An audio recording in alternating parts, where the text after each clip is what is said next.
Hello, everyone, and welcome to The Wrap, brought to you by Michigan Medicine Headlines. I'm Dan Elman with the Department of Communication. And I'm Kelly Malcolm, also with the Department of Communication. And today we're going to talk about clinical trials at Michigan Medicine and the type of support available to those who are carrying them out. Now, before we get into that conversation, you can go back and research any episode of The Wrap you may have missed. You can find the shows on iTunes, Stitcher, Google Play, or any other podcast hosting platform. New episodes can also be found on the Michigan Medicine YouTube channel and as part of the Headlines Week in Review. And with that, let's bring in Doctors Anna Locke and Dinesh Khanna. Thank you both for joining us today. You're welcome. Thank you for the opportunity. Yeah, thank you for having us. Absolutely. Now, can the two of you briefly discuss why clinical trials are so important in healthcare? Well, let me get them started. In healthcare, we always want to have the best treatment or the best way of diagnosing problems for our patients. And clinical trial allow us to always find new and better ways, because if we don't do clinical trials, we'll be using the same method that our grandparents went through, and we'll be offering the same treatment that hundreds of years ago we'll be offering to the patients. It's really through clinical trials that we learn, we test, and then we find out what is better than what we currently have. Thank you, Dr. Locke. I absolutely agree. I think we are at Michigan Medicine. There are a lot of discoveries that happen here. And one of the ways that we can promote bench discoveries, the cutting edge research, is to find effective treatments. And, this is what the clinical trials help us do it. And, the platform of the clinical trials, both at Michigan Medicine around the globe, is able to achieve that. And speaking of which, can you talk about some of the more large scale or impactful clinical trials that have been carried out here recently at U of M? Well, obviously, we're talking about COVID, and COVID is not going away yet. During the COVID era, we're involved in a number of clinical trials that test new treatment for COVID as well as vaccines for COVID. And it is really through these trials that these new drugs and these vaccines get FDA approved and they become available, life-saving, prevent severe COVID. But it's not just on COVID. Many of us participate in multi-center clinical trials. We might be only a small part of it. With clinical trials, oftentimes, depending on how common the disease is or how big the problem is, we may have a few hundred, sometimes several thousand patients. And the reason why we need those numbers and we need multiple sites is because we want to make sure whatever new treatment is going to work for both men and women, young and old, and different races and ethnicity, different underlying medical conditions. And when you need to have a large number and diverse population, oftentimes it's multiple centers. So there are not too many studies that are large scale that will all do it here, but oftentimes we are an important part of that multi-center network. We may be the driver, we design the study, we lead the study, we coordinate the study, or we may be a very important participant of this large network. Yeah, we're just sort of a cog in this huge research wheel, right? Yes. Yeah, absolutely. But we have the infrastructure here to be able to do it. And I think that's a critical aspect. And to continue on the COVID-19, I'm one of the leads for the NIH-funded trial to study COVID booster vaccinations in patients with autoimmune diseases. And it's a large effort. It is recruiting throughout the US. And like Dr. Locke said, we could have the opportunity to lead large clinical trials at Michigan Medicine or be part of large discoveries that are happening around the globe. And that's the opportunity that we have working in Ann Arbor. So I know one of the things that the two of you want to discuss today on this podcast is called Great Minds, Greater Discoveries. Can you explain what Great Minds, Greater Discoveries is and what it means for clinical trials here at Michigan Medicine? Yeah, Great Minds, Great Discovery is really the slogan or that the Office of Research put out as our strategic plan going in the future for the next few years. And it really gets to the core of research.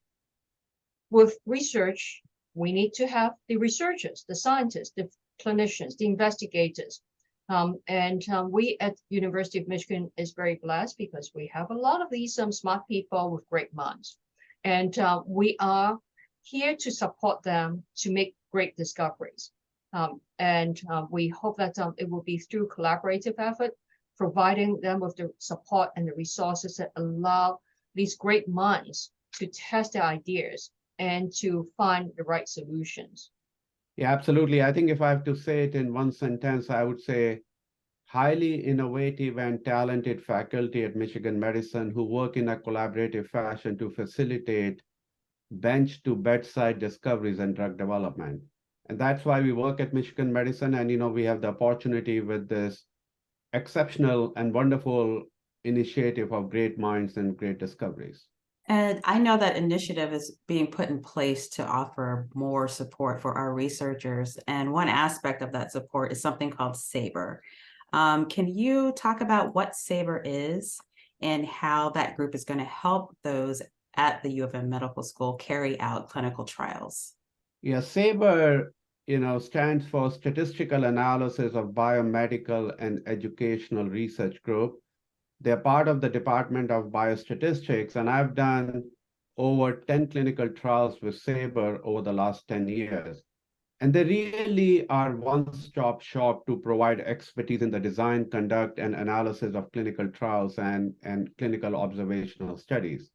And you can think about an idea, a proof of concept study, to large multi-center international trials. They provide effective trial design input, quality-based output that can meet investigator needs. They're highly collaborative and experienced staff, and I was looking at their website just before this podcast, and they have published over 180 peer-reviewed publications and conducted over 60 studies. So you can think about a one-stop shop, highly innovative, highly collaborative group who really want to support clinical research and clinical trials for Michigan Medicine faculty. Yeah, so I did mention that oftentimes with clinical trials, it requires multiple centers in order to have the large number and diverse patient population. And oftentimes, because we have very smart researchers here, they come with an idea, they design the study, and they say, well, I am going to need 10 centers, and I'm going to find all these buddies all over the country and sometimes all over the world to all join in that effort. But someone needs to do the coordination because you send out a protocol and you want to make sure that everyone follows the protocol, understands the protocol. Everyone is going to put the data into one common database and you define everything the same way. Because if everyone sort of collect the data differently, you won't be able to merge them together. And Saber helps us sort of coordinate to make sure that everyone has IRB approval, develop the database, define everything, also trains the study staff in all these different sites so that they actually understand the protocol and are able to follow the instructions.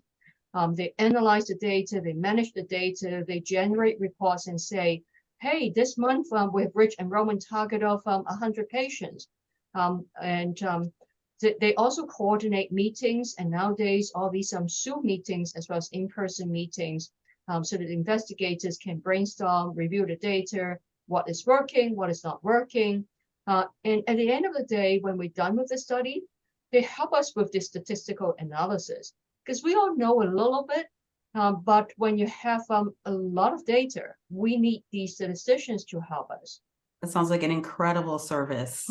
That handles a lot of different work, so that's great. So given this new initiative, what are you most looking forward to when it comes to the future of clinical trials and statistically minded research here at U of M?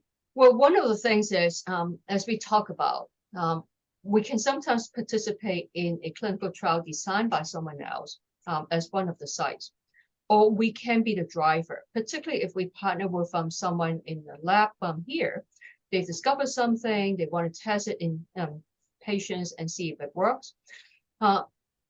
Without Saber, we sometimes scratch our head and say, yeah, I want to do it. I think I'm going to need 5 centers or 10 centers, but I don't have the bandwidth, I don't have the expertise, I don't have the staff to help me connect, coordinate, and develop a database and all that.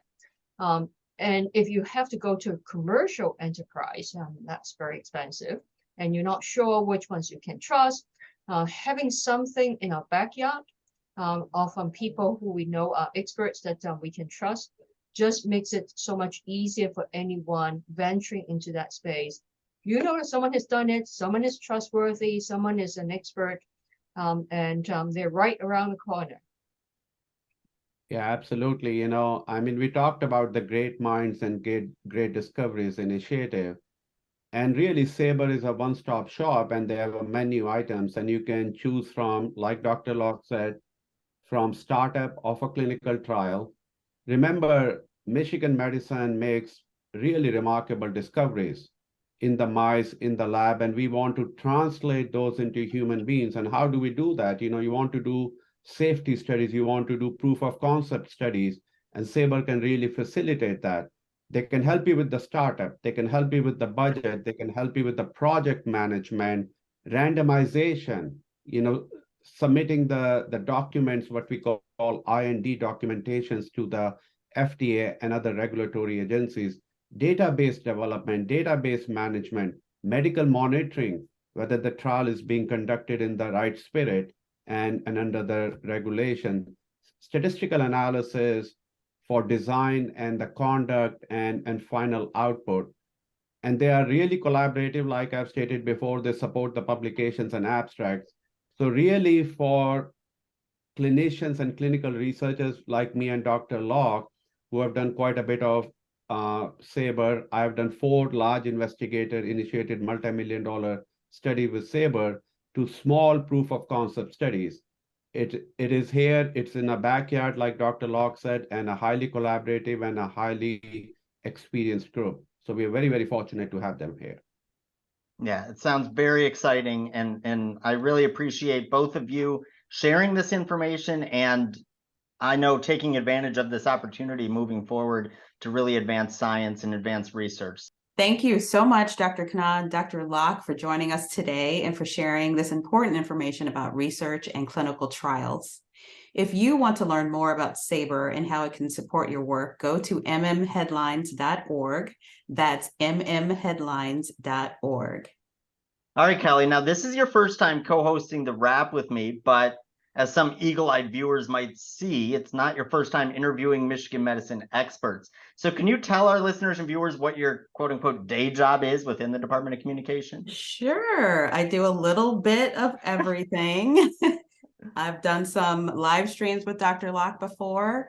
My official role is the public relations rep for the basic science departments, as well as anesthesiology, pulmonary and critical care medicine, pathology, and infectious diseases. And I hope I'm not forgetting anyone. I'm also can help you develop strategy for research communication. So this topic is very close to my heart.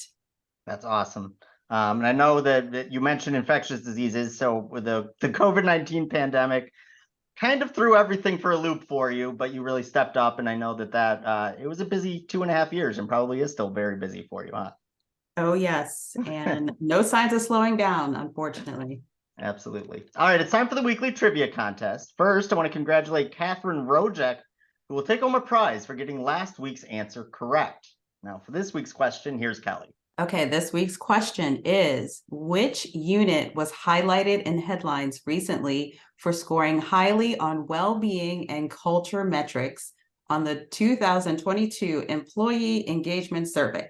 Once again, which unit was highlighted in headlines recently for scoring highly on well-being and culture metrics in the 2022 Employee Engagement Survey? If you know the answer, send it to headlines@med.umich.edu for the chance to win a prize. All right, that's all the time we have for this week. Thank you so much to Dr. Locke and Dr. Khanna for joining us. And thanks, as always, to all of our listeners and viewers for everything you do for patients, families, and each other. We'll see you next week.